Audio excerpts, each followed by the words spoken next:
Gênesis 47:13. É importante os irmãos marcarem, tá? E não havia pão em toda a terra, porque a fome era muito grave, de maneira que a terra do Egito e a terra de Canaã desfaleciam por causa da fome. Então, no verso 13 já está dizendo que havia uma fome muito grave na terra. Verso 14. Então José recolheu todo o dinheiro que se achou na terra do Egito. Então, se José recolheu todo o dinheiro que se achou na terra do Egito e na terra de Canaã pelo trigo que compravam, e José trouxe o dinheiro à casa de Faraó. Acabando-se, pois, o dinheiro na terra do Egito e na terra de Canaã, vieram todos os egípcios a José, dizendo: dá-nos pão, porque morreremos em tua presença, porquanto dinheiro nos falta. Ou seja, ninguém mais tinha dinheiro. José recolheu tudo para Faraó. E José disse: dai o vosso gado, e eu vou-lo darei por vosso gado, se falta o dinheiro. Entendeu? Se vocês não têm dinheiro, me dá o gado que eu dou pão. Então trouxeram o seu gado a José, e José deu-lhe pão em troca de cavalo, de ovelha, de vaca, de jumento, e o sustentou de pão aquele ano por todo o seu gado. Qual que é o problema? Que agora acabou o dinheiro e acabou o gado, e é o segundo ano ainda, e ainda falta mais 5 anos. Verso 18. E acabando-se aquele ano, vieram a ele no segundo ano. No segundo ano, eles estão retornando a José, e disseram: não ocultaremos ao meu senhor que o dinheiro é acabado, e meu senhor possui os animais, e nenhuma outra coisa nos ficou diante da tua face, de meu senhor, senão o nosso corpo e a nossa terra. Preste atenção em algo. Se você voltar aqui no versículo número 15, volta lá no versículo 15, que diz: acabando-se, pois, o dinheiro da terra do Egito em Canaã, vieram todos os egípcios a José. Então preste atenção, no verso 15, eles estão indo falar com José. Verso de número 17. Então trouxeram o seu gado a José. Eles vão a José. Agora, verso de número 18. E aquele ano vieram a ele no segundo ano. Vai marcando. Verso 15, vieram a José. Verso 17, vieram a José. Verso 18. Vieram a ele no segundo ano e disseram: não ocultaremos ao meu senhor. Perceba algo, irmão. Perceba algo. No versículo 15 e no versículo 17, eles vêm a José. No momento que eles têm o dinheiro, no momento que eles têm ainda o gado, eles vão até José. Mas observa que no versículo de número 18, eles não vão a José, eles vêm ao Senhor. Por quê, pastor? Porque a dependência de Deus é que gera senhorio na nossa vida. Deus não é o seu Senhor enquanto você não depende dele. Deus só pode tornar o meu Senhor quando eu sou totalmente dependente de Deus. Eu não sei como você está por esses dias. Eu não sei como está a sua vida. Eu não sei como está a sua situação, seja ela emocional, financeira, familiar, espiritual. Eu não sei. Mas o que o Senhor está liberando nesse momento é: quando a sua dependência está em Deus, significa que você está reconhecendo Ele como Senhor da tua vida. Deus, Ele não pode ser o nosso Senhor enquanto nós não dependermos totalmente dEle. E eu quero liberar essa chave para a tua vida. Comece a depender de Deus 100% sem medo. Comece a colocar sua confiança em Deus. Não tenha medo de confiar no Senhor. Não tenha medo de colocar sua dependência nele. Nós vamos depender de Deus, porque na nossa dependência dele vai gerar senhorio sobre a nossa vida. Quem acha que dá conta de sustentar a própria vida não tem Deus como Senhor. E tem muita gente assim, que acha que dá conta de ser autossuficiente. Então não importa o quanto de dinheiro você tem, não importa o quanto de riqueza você possui, não importa o quanto de influência você tem. O Senhor está dizendo: coloque a sua dependência totalmente nele, para que ele possa se revelar na sua vida como teu Senhor. Agora, do versículo 19 até o versículo 25 tem uma outra revelação. Vem comigo, verso 19. Porque morreremos diante dos teus olhos, tanto nós como a nossa terra. Compra-nos a nós e a nossa terra por pão, e nós e a nossa terra seremos servos de Faraó. Então observa, ele disse: você vai nos comprar, nós vamos nos vender para você. Você vai nos comprar por pão, nós vamos nos vender, vamos vender a nossa terra também. Então a nossa terra será de Faraó, e nós também, o nosso corpo, o nosso trabalho, a nossa mão de obra será de Faraó. E dá semente para que vivamos e não morramos, e a terra não se desole. Verso 20. Assim José comprou toda a terra do Egito para Faraó, Então perceba algo, José, ele está comprando toda a terra do Egito e está dando para Faraó. Então tudo que ele compra, ele está comprando para Faraó. Vai marcando esses detalhes na Bíblia, tá? Se você tiver com caneta aí, ó, marca, circula, sublinhe, para que você não possa depois esquecer. Puxa uma setinha, coloque aí uma observação para poder facilitar o teu entendimento depois. Verso 20 ainda. Porque os egípcios venderam cada um seu campo, porquanto a fome era extrema sobre eles, e a terra ficou sendo de Faraó. Então José está comprando tudo para Faraó, ok? É importante salientarmos isso daqui. Tudo que José está comprando, ele compra para Faraó. E quando o povo verso 21, e quanto ao povo, fê-lo passar as cidades, desde uma extremidade da terra do Egito até a outra extremidade. Somente a terra dos sacerdotes não a comprou, porquanto os sacerdotes tinham porção de Faraó, e eles comiam a sua porção que Faraó lhes tinha dado.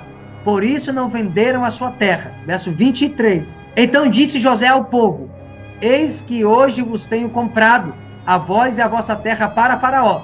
Então perceba que José, ele está comprando o povo e a terra para Faraó. José é o administrador e ele compra tudo para Faraó. Aí ele diz: eis aí, tem sementes para vós, para que semeeis a terra. 24.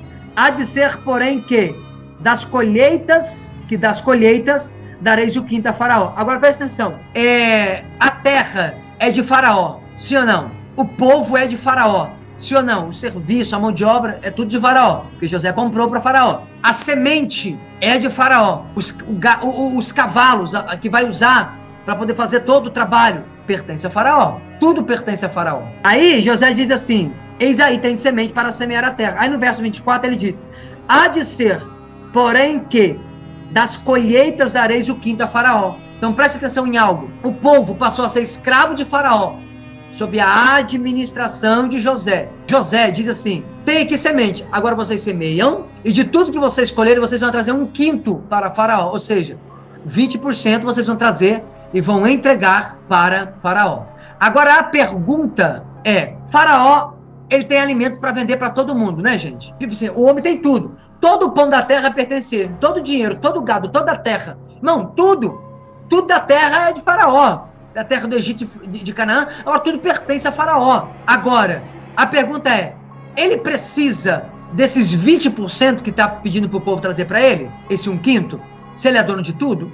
Não, ele não precisa. Só que, entretanto, todavia, ainda que ele não precisa, então por que ele pede para trazer 20%? A resposta é simples: como tudo pertence a Faraó, ele não precisa desses 20%, desse quinto. Então por que ele pede para trazer? Para que o povo não esqueça quem é o Senhor deles, que está entregando tudo para eles. A terra é de Faraó, a semente é de Faraó, o trabalho é de Faraó, o cavalo que eles usam para poder trabalhar é tudo de Faraó. Porém, ele diz: eu não preciso de 20%, porque tudo já é meu, mas traz 20% para quê? Quando vocês semearem, traz 20% para vocês saberem, para reconhecerem quem é o Senhor de vocês. Então aqui tem algo muito forte. Por quê? A ideia que o Faraó está dizendo é: não tem problema, você pode ficar com a maior parte. Tudo que você colhe, traz 20% e fica com 80%. Mas de toda a colheita, você tem que vir aqui, entregar e lembrar que tudo que você tem é de Faraó. E que Faraó está usando de bondade para com você. Quando o povo levava esse 1/5 para Faraó, não é o povo dando 20% para Faraó, porque tudo já é de Faraó, sim ou não? Porque tudo é de Faraó, a semente, a terra, a mão de obra, tudo é de Faraó. Então, na verdade, não era o povo que estava dando 20% a Faraó, era Faraó que estava dando 80% do que era dele para o povo. Então, e esse, irmão, é o retrato perfeito do tipo de Cristo. Na verdade, a história de José é uma tipologia de Cristo. Por quê? Porque nós também estávamos morrendo. Assim como o povo estava morrendo de fome na terra do Egito e na terra de Canaã, nós também estávamos morrendo, mas com uma morte muito pior do que a fome, que é uma morte eterna. Estávamos morrendo, estávamos já determinados a sermos condenados para o inferno. Porém, entretanto, todavia, o que é que Cristo fez? Com o seu sangue, ele nos comprou, e ele comprou também a terra. E nós vamos ver isso em Apocalipse, capítulo número 5. Vamos lá? Apocalipse 5:9, está escrito assim: e cantavam um novo cântico dizendo: digno és de tomar o livro e de abrir os seus selos, porque foste morto, olha isso, porque foste morto, e com o seu sangue nos comprastes para Deus de toda a tribo, e língua, e povo, e nação.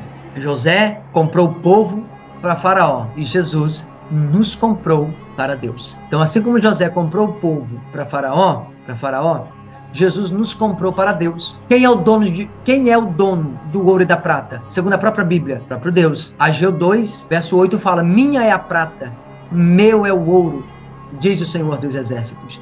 Então tudo é do Senhor. Ele é o dono do ouro e da prata. Quem é o dono da terra? Deus é o dono da terra. A Bíblia diz. Agora, quem é o seu dono? O meu dono é Deus. Cristo me comprou e Cristo também te comprou. Conseguiu, Rafael? Amém. Amém. Apanhei um pouco aqui, mas consegui, pastor. Foi luta aí, né? Presta atenção em algo. O Senhor nos comprou porque tudo é de Deus. Eu sou de Deus, a terra é de Deus, o ouro e a prata é de Deus, tudo pertence ao Senhor. Agora tem algo. Deus é melhor do que Faraó.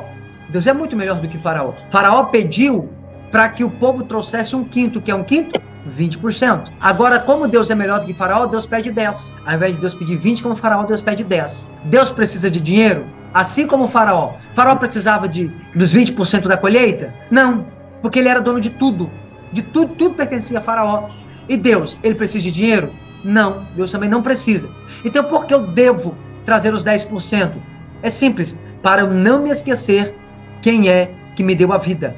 Eu estava morrendo, e a Bíblia diz que eu estava morrendo nos meus delitos, nos meus pecados, eu estava condenado já. Porém, entretanto, Jesus veio, e nós acabamos de ler Apocalipse 5:9, que pelo sangue do Senhor Jesus, ele nos comprou para Deus. Ele comprou todo o povo, toda de língua, raça, tribo, nação, ele nos comprou para Deus. Então, Deus precisa de dinheiro? Não. Ele é dono de tudo. Ele é dono do ouro, dono da prata. Então, por que eu devo trazer os 10%? Para que eu não me esqueça quem é que me deu a vida. Quem é o meu Senhor. Agora, quando nós entendemos toda essa dinâmica de que Faraó é dono de tudo, e ele está dando semente para o povo, e está pedindo para o povo trazer 20% para ele, mas ele é dono de tudo, na verdade não é Faraó que está recebendo 20%, é Faraó que está dando 80%. Agora, quem é que está dando a quem aqui? É nós que estamos dando 10% a Deus? Ou é Deus que está nos dando 90% do que é dele? Consegue entender? Porque se tudo é de Deus, não sou eu que dou para ele. É ele que entrega para mim. Então nós precisamos entender por quê? Porque Cristo nos comprou, não sou dono de mim. De quem é o ar que nós respiramos? De Deus. Ele é dono de tudo. E tem um texto em Jó que diz assim: se Deus pensasse apenas em si mesmo, depois nós podemos ver onde está o texto, eu acho que é Jó 14, 15, por ali, ou 34, Jó 34, 15, nós podemos achar depois, eu mando no grupo lá, eu vou achar depois de mandar. Só que o texto diz que, se Deus pensasse apenas em si mesmo, e para si recolhesse o teu espírito, toda a carne se expiraria, então se ele recolher de volta o fôlego de vida, toda a carne expira. Então, de quem é o ar que nós respiramos? É do próprio Deus. Agora, imagina se Deus tira o ar que nós respiramos, porque é dele. Imagina se ele retira esse ar. Vamos respirar. Consegue compreender? Então, a dinâmica, a ideia que precisamos começar a ganhar consciência para esse novo tempo, para esse 2023, é entender isso na prática. Deus é dono de tudo. Então, tudo que eu vou me mover, não é eu fazendo para Deus, é Deus fazendo para mim. Não é eu que dou 10% para Deus da minha colheita, do meu salário, não. É o Senhor que me dá 90% daquilo que é dele. Qual que é o problema, irmão? O problema é que na cabeça da maioria dos crentes, eles pensam na cabeça deles que são eles que estão dando alguma coisa para Deus. Mas não é, porque a terra é do Senhor, é dele, é o Senhor que é o dono de tudo. Aí nós conseguimos entender o que diz Malaquias, que quem não entrega a Deus, rouba o Senhor. No caso de José, quem não levasse os 20% a Faraó, o que estava fazendo? Roubando a Faraó. Quando eu reconheço Deus como meu provedor, Deus dono de tudo, é Ele que me deu a vida, é Ele que me sustenta, e que tudo que está nas minhas mãos é dele, e que eu apenas estou aqui administrando o que pertence a Ele, e Ele, por bondade, me dá 90% e pede 10% para reconhecimento, começa a trazer leveza na minha fé, começa a ficar leve as coisas. Por quê? Porque eu estou reconhecendo a Deus. E tem muita gente brigando com Deus, irmão, por causa de 10%. do que é dele. Consegue entender? Então nós, irmão, de fato, nós não podemos dar nada a Deus, porque tudo já é dele. A primeira consciência é: tudo pertence ao Senhor, tudo é dele. Não sou eu que dou nada para Deus, porque tudo já é dele, é ele que me dá. Então, quando você fala que vai dar algo a Deus, é você dizendo que existe algo que não pertence a ele. Então, você fala assim: eu vou dar 10% para Deus. Eu vou dar o dízimo para Deus. Quando eu falo isso, eu estou dizendo assim: Senhor, eu vou te dar algo porque existe algo que não é teu, e eu vou te dar. Mas pelo contrário, muito pelo contrário. Na verdade, tudo pertence a Deus. Então, qual é a consciência que eu preciso ter? Não sou eu que dou as coisas para Deus, é Deus que me dá. É Deus que me dá. E se eu não conseguir, irmão, trazer isso em essência para minha vida, eu sempre vou ficar brigando com Deus, irmão, por causa de 10% daquilo que já é dele. E aí, irmão, se eu não dou conta de resolver um problema com 90% daquilo que ele está colocando nas minhas mãos, você acha que eu vou dar conta de resolver com 10%? Não vai dar, entende? A terra é do Senhor e ele nos comprou, ponto final. José comprou o povo com pão. E Jesus nos comprou com sangue. Jesus é mais poderoso. E a pergunta é: irmão, você está roubando a Deus? A maioria dos crentes, irmãos, eles roubam ao Senhor.